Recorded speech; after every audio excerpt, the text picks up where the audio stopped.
you'll pick up that Dayglow Menards Ford for Team Penske. There he is there, Austin Cindric. He runs in 9th. Behind him, Ryan Preece is in 10th. Todd Gilliland of that runner-up finish a week ago. Gilliland's in 11th, and SVG Shane Van Gisbergen runs in 12th. So there's some non-playoff drivers in pretty prominent positions here in Martinsville this afternoon doing a really nice job. We talk about patience at this racetrack. Denny Hamlin has been using it. Racing this 20 car, Denny's faster, but he has not moved the 20 out of the way. But now here comes the 12. Now the 12 is starting to put a little bit of pressure on Denny. Now Denny's got to go, right?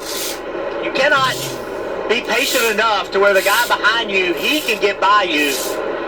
Like, both of these cars are just a little bit quicker than Bell. You see Denny changing his mindset here a little bit, trying to enter high, and was wanting to exit low.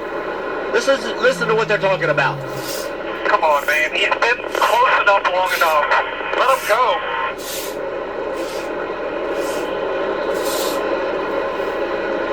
I'm not real sure what he was referring to right there.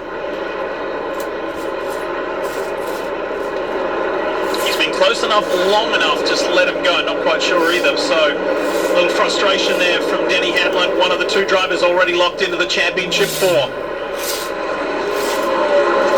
Meanwhile, up front, William Byron has led 188 laps today. He's being chased by a guy who's won 6 elimination races in Joey Logano. But Joey's a second and a half further back.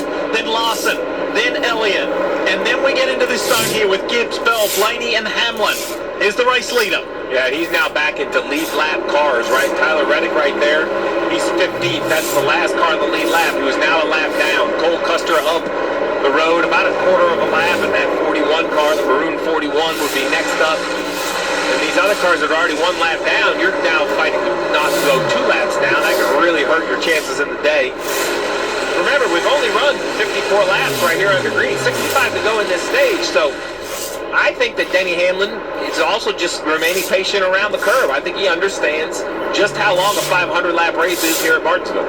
There's the 16 of A.J. Allmendinger, that huge crash while leading last week at Talladega. Fortunately, he bounced back pretty quickly this week. Chevy makes America's most... Grandfather clock at home in the living room, and is thrilled that his teammates remain the same at Front Row Motorsports next year as well. 16 of A.J. Allmendinger is going to look like he's Superman right here because he's off from pit road with fresh tires. You got a whole mix in the field. I think the leaders, as Marty was talking about earlier, are just going to run this stage all the way through. Lap down cars, though, can get to the point where they're handling so poorly they needed to change tires. I think that's what's happened to Allmendinger, now 4 laps down in 35th. Check this out with Christopher Bell and watch for the rubber flying. Spoke about this earlier in the show. Wow. Yeah, and like I said, you know, it doesn't do a lot of damage when it bounces off the car, the hood, the windshield. But if you get stuck inside the wheel well, it could create a shake on the wheels. It could hurt cooling.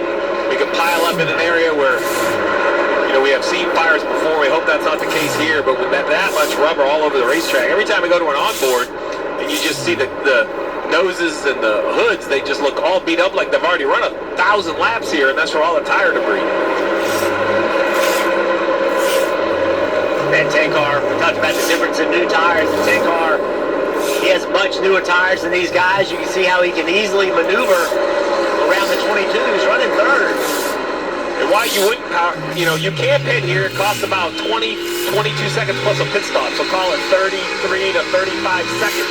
The problem is that's a lap and a half. You give up a lot of time. You'll be a lap down for a pretty good window of time, which is a big risk. Kim Kuhn, tell us more about Chase Elliott. Yeah, you guys have been talking just about some different strategies, specifically the guys that are lap down, but what about the leaders? Remember, Marty had the conversation earlier in this stage about Byron and kind of what they were thinking about for this stage. Here was the communication about strategy for Chase Elliott in the 19. Oh, you're talking about going the bull in 20? Yes, copy. Caution is out. And is that the 77 of Carson Hocevar? Indeed it is.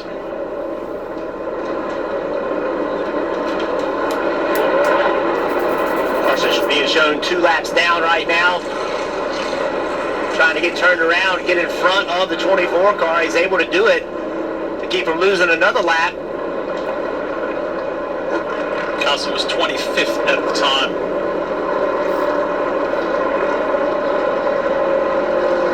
This will bring all of the leaders to pit road for a new set of tires. The 1 lap down cars may pit, or I can make an argument you want to stay out on the racetrack and try to get really lucky. Let's take a look at what happened to Carson Hocevar. First car in shot. Oh, looks like Suarez behind him. 99. Hard to tell from that angle if there was contact. It is an odd spot to spin out by yourself. Ooh, lucky for Kyle Larson. Watch this. That is fun.